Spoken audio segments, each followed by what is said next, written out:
सूरत धुले मार्ग पर दर्दनाक हादसा, 2 एसटी बसों की टक्कर में 7 की मौत।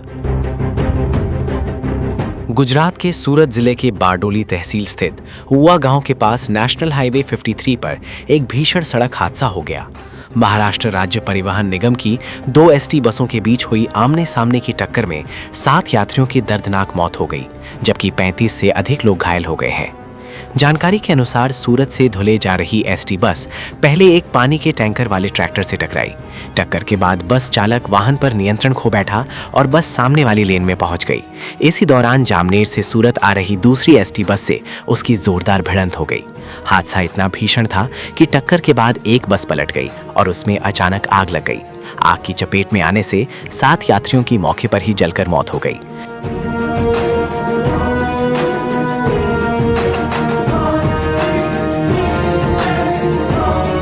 कई यात्री बस में फंस गए, जिन्हें स्थानीय लोगों और बचाव दल की मदद से बाहर निकाला गया। घटना की सूचना मिलते ही फायर ब्रिगेड, पुलिस और एम्बुलेंस की टीमें मौके पर पहुंच गईं। घायलों को बारडोली के सत्याग्रह अस्पताल और सरदार स्मारक अस्पताल में भर्ती कराया गया है, जबकि गंभीर रूप से घायल 9 लोगों को बेहतर उपचार के लिए सूरत सिविल अस्पताल रेफर किया गया है। इस भीषण दुर्घटना के कारण नेशनल हाईवे 53 पर करीब 10 किलोमीटर लंबा ट्रैफिक जाम लग गया। पुलिस और ट्रैफिक विभाग ने क्रेन की सहायता से दुर्घटनाग्रस्त वाहनों को हटाकर यातायात को सामान्य किया। प्रधानमंत्री नरेंद्र मोदी ने इस हादसे पर गहरा शोक व्यक्त किया है। प्रधानमंत्री राष्ट्रीय राहत कोष से मृतकों के परिजनों को 2 लाख रुपए और घायलों को 50,000 रुपए की आर्थिक सहायता देने की घोषणा की गई है। फिलहाल पुलिस दुर्घटना के कारणों की जांच कर रही है। आज रोज NH 53 પર બારડોલીના ઉવા ગામની નજીક એક એક્સિડન્ટ થયો હતો, જેમાં મહારાષ્ટ્રની 2 બસો ઇન્વોલ્વ થઈ હતી।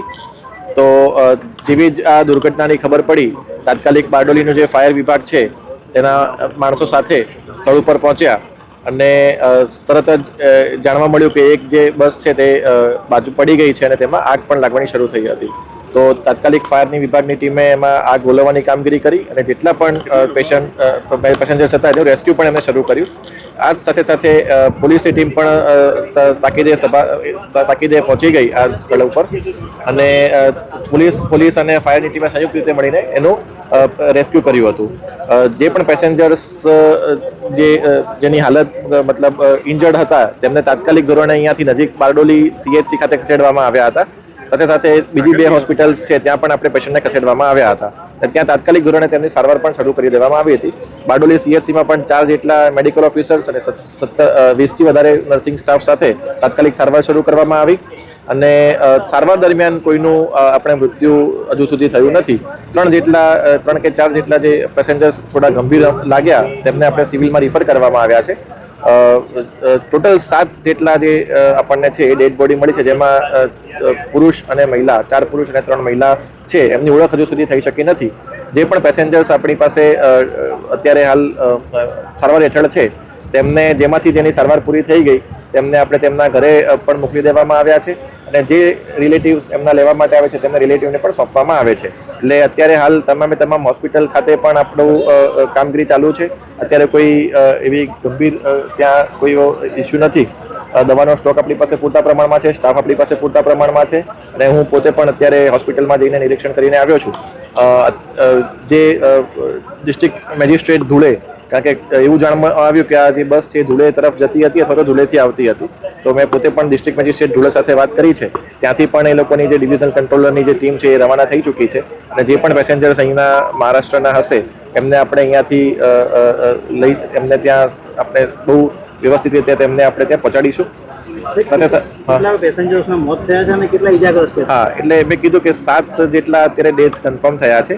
બાકી જે છે 30થી વધારે ઈજાગ્રસ્ત હતા, એમાંથી 10થી વધારે આપણે ઓલરેડી સારવાર પૂરી કરીને એમને ઘરે પણ મોકલી દેવામાં આવ્યા છે। અત્યારે અલગ અલગ જે સારવાર હેઠળ છે તેમાં 7થી વધારે પેશન્ટ અત્યારે CHC બારડોલીમાં, અન્ય સરદાર હોસ્પિટલમાં અને ઓમ હોસ્પિટલમાં અત્યારે સારવાર હેઠળ છે। 7 જેટલા આપણે જે પેશન્ટ્સ છે તેમને આપણે સિવિલ હોસ્પિટલ સુરત ખાતે આપણે તેમને રિફર પણ કરેલા છે। એટલે અત્યારે હાલ અમારી જે પ્રાયોરિટી છે એ અત્યારે જે પેશન્ટ્સ અત્યારે હાલ સારવાર હેઠળ છે જે લોકોની સારવાર પૂરી થઈ ચૂકી છે તેને આપણે તેમના ઘરે આપણે પહોંચાડવાની અમારી પ્રાયોરિટી છે. અને જે ડેડ બોડીઝ જે છે એની ઓળખ હજુ સુધી થઈ શકી નથી, એટલે અમે જે જિલ્લાના કંટ્રોલ રૂમ ઉપર વિનંતી કરીએ છીએ કે જે પણ વ્યક્તિ કોઈ વ્યક્તિને અથવા નજીકના વ્યક્તિને લાગે કે અમારા રિલેટિવ આ બસમાં હતા તો તેઓ અમારા જિલ્લાના કંટ્રોલ રૂમનો સંપર્ક કરી શકે છે અને જેથી તેમની આગળની આપણે કાર્યવાહી કરી શકાય. હું જેટલા પણ મૃતક છે તેમના પરિવારજનોને સાંત્વના પાઠવું છું અને તેમના આત્માને શાંતિ મળે તેવી પણ હું પ્રભુને પ્રાર્થના કરું છું. ये जो एक्सीडेंट की दुर्घटना हुई है वो 2 बसों के बीच में हुई है. एक बस महाराष्ट्र से सूरत जा रही थी, दूसरी बस सूरत से महाराष्ट्र आ रही थी और दोनों गवर्नमेंट बस है. एक पानी का जो ट्रैक्टर के साथ जो टैंकर होता है वो एक जा रहा था, उसके साथ ये सूरत वाली बस है, सूरत से महाराष्ट्र वाली, वो उनका टकराव हुआ और उसके बाद उनका बैलेंस जो है वो बिगड़ गया और डिवाइडर कूद के सामने के साइड ये बस चले गई और महाराष्ट्र से सूरत आने वाली बस थी उनके साथ जो टकराव हुआ उसकी वजह से वो बस पलटी हो गई और पलटी होने के बाद उसमें आग लगी. आग लगने की वजह से कुछ लोगों को इंजरी हुई है, कुछ लोगों का डेथ हुआ है और सबको तात्कालिक हमारी दोनों डिस्ट्रिक्ट की जो टीम है सब टीम यहाँ आके सबको रेस्क्यू किया गया है. जो भी इंजर्ड पर्सन है उनको प्राथमिकता के आधार पे अभी सब डॉक्टर्स की टीम उनको सारवार दे रही है और उनके जो परिवारजन है उनके साथ हमारी टीम संपर्क में है, वो लोग यहाँ आ जाए और हमारी जो इन्वेस्टिगेशन है वो इन्वेस्टिगेशन अभी चालू है. कितने लोग इसमें लगभग डेथ कर 7 लोगों का दुखद मृत्यु हुआ है और तकरीबन 20 से 25 लोग इंजर्ड हुए हैं, लेकिन उसमें सभी हॉस्पिटल के साथ हम संपर्क में हैं क्योंकि कुछ लोग जो नॉर्मल इंजरी हुई थी वो कुछ लोग प्राइवेट व्हीकल में भी यहाँ से जो अच्छे नागरिक कोई जा रहे थे उनके साथ भी चले गए हैं. तो हॉस्पिटल से जैसे इन्फॉर्मेशन आएगी उसके मुताबिक हमारी टीम उनको नोट करती जा रही है और इन्वेस्टिगेशन में उनको शामिल करती जा रही है ताकि एग्जैक्ट पता बाद में चलेगा.